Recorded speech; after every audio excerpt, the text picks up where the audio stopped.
Salut à tous, petite vidéo sur l'état d'avancement du projet coupure de section du pulvérisateur connecté à AG OpenGPS. Donc ma boîte elle avance bien, donc la boîte c'est la boîte qui vient se raccorder sur le boîtier existant afin de récupérer le signal via les coupleurs comme j'ai expliqué dans la précédente vidéo, un ESP32 comme microcontrôleur, j'ai une carte relais. Et ensuite j'ai mon connecteur en sortie que j'ai maintenant fixé sur la boîte, qui est le connecteur sur lequel le pulvérisateur viendra se brancher. Alors j'attends encore du matériel que j'ai commandé chez AliExpress qui va en fait servir à venir se connecter ici, donc pour donner l'information des sections ouvertes à ce boîtier là qui fait la régulation du débit de pulvérisation. Parce que d'origine le switch, les switches de section ici envoient du signal en bas et en haut.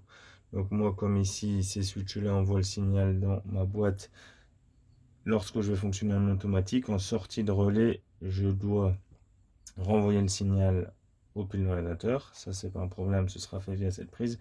Mais je dois également renvoyer le signal ici par un câble qui viendra se reconnecter ici à ce boîtier là pour que ce boîtier là, quand il fonctionne en automatique, sache combien de sections sont ouvertes.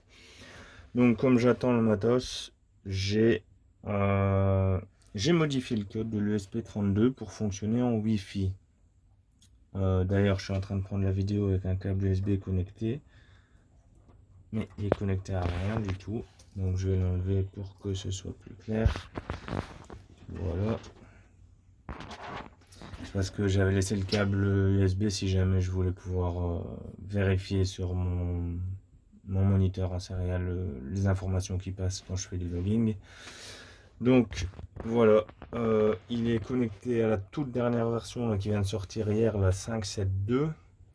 Bon, j'ai modifié un peu le code justement pour arriver à fonctionner en 5.7.2. Je crois que tout n'est pas encore parfait parce que là je vois que j'ai bien le module machine qui est connecté, mais théoriquement il devrait afficher l'IP. Enfin, c'est pas trop grave parce que ça fonctionne. Donc ça on ferme, ça on s'en fout, c'est le moniteur que j'avais juste ouvert 2 minutes. Et donc on voit bien que mon module est connecté en Ethernet.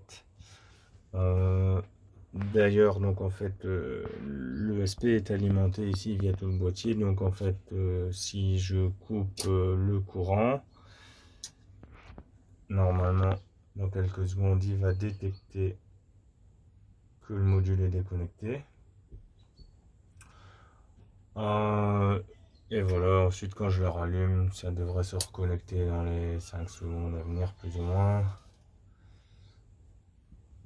Ok, peut-être un peu plus, mais je crois que c'est à peu près ça. Et donc voilà, bah, c'est comme j'avais déjà expliqué l'autre fois, là on est en mode manuel.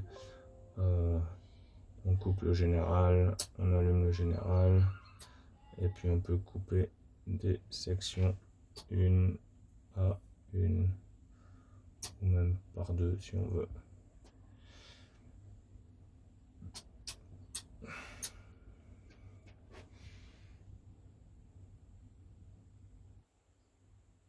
Alors, on va le faire fonctionner en mode automatique parce que par rapport à la dernière fois, j'ai raccordé tous mes relais ici en sortie d'Arduino.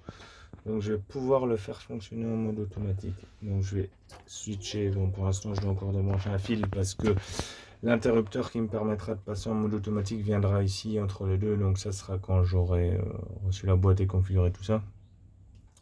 Donc maintenant, je suis en mode automatique. J'ai toutes mes sections qui sont autorisées à pulvériser parce que je peux, si je veux vraiment forcer des sections éteintes, même en mode automatique. Donc là, j'ai tout qui pulvérise et on va tourner pour faire un recroisement.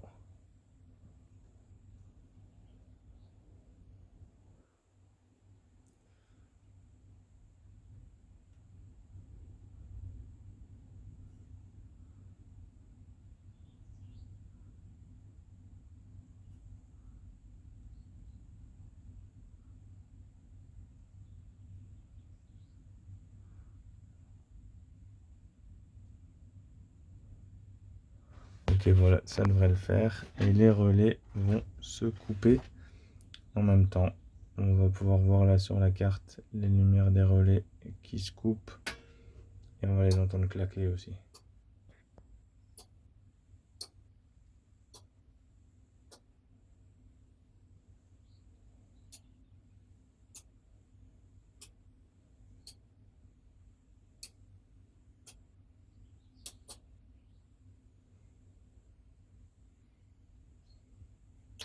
Et voilà. Donc ça c'est l'état d'avancement. Donc j'en ai profité pour passer en mode Wi-Fi. D'un côté, ça m'évite de devoir descendre un câble USB dans la boîte pour me connecter. Et en fait, il semblerait quand même qu'au niveau du Wi-Fi, enfin en tout cas de l'Ethernet en général, on va dire, on ait plus de fiabilité. En tout cas, c'est dans le sens où le problème du câble USB, c'est que s'il y a à un moment donné une déconnexion, il faudra complètement débrancher, rebrancher, retourner dans le logiciel pour refaire la connexion port série via l'USB.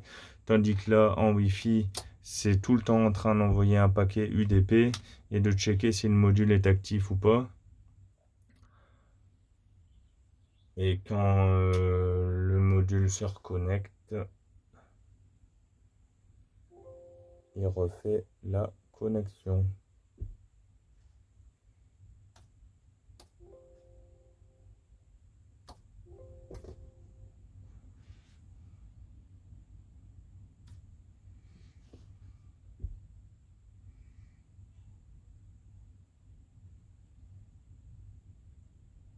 Il met quand même quelques secondes à détecter, tiens là que... Ah voilà, que mon module n'est plus connecté.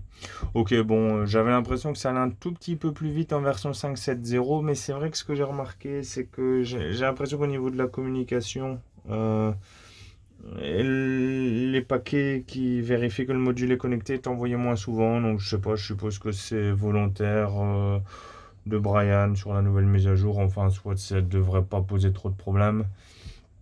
Et donc j'espère que pour la prochaine vidéo, ce boîtier là sera fini et que j'aurai ce petit boîtier qui viendra ici entre les deux. Donc on aura un boîtier ici entre deux qui viendra se connecter sur les deux connecteurs des boîtiers.